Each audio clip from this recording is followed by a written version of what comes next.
Hello everyone! Today I will be discussing physical development in childhood.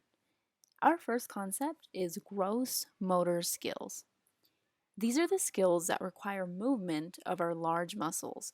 These abilities, of course, increase by age. For example, a 4-year-old can do things like skipping or riding a tricycle, whereas a 2-year-old is just barely learning how to run, climb stairs, and jump. My 2-year-old nephew started displaying a lot of these skills pretty much from the moment he turned 2, and he does, of course, continue to improve. This is actually a video of him a few months after turning 2, where he is shown climbing up the couch all by himself, something that he wasn't able to do previously. Another example is him using this toy that my mom bought him when he first turned 1. And at first, he didn't show much interest in it. He didn't really know what to do with it.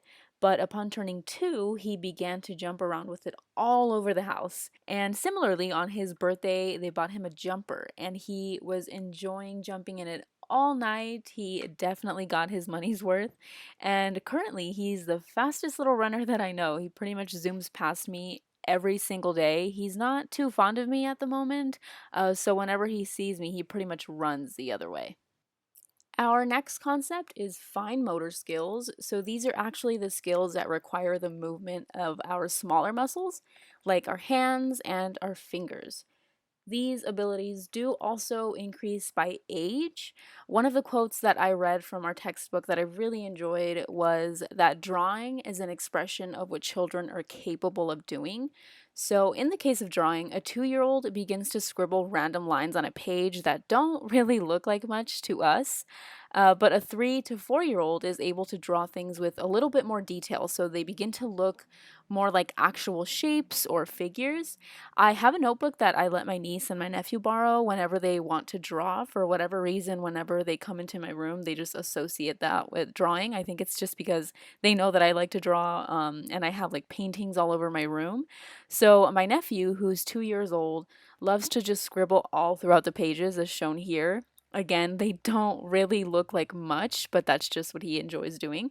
And my niece, who is 4 years old, is now beginning to draw actual characters. So in this first picture here, she drew one of our cousins. Her name is Daniela, and she loves her very, very much. And so I guess at the time that we were drawing this, she was on her mind, and she decided to go ahead and draw her.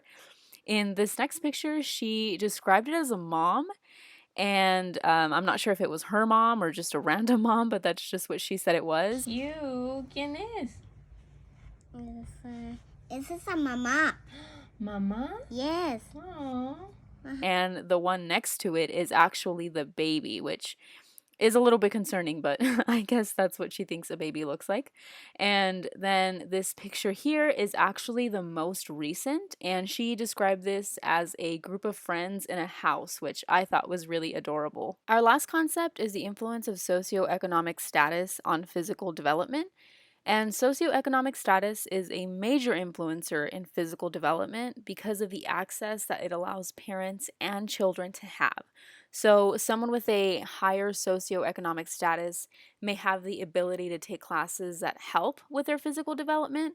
I have a story to share about 2 little girls that I believe are a great example of this, and I did change their names in order to keep their identities anonymous.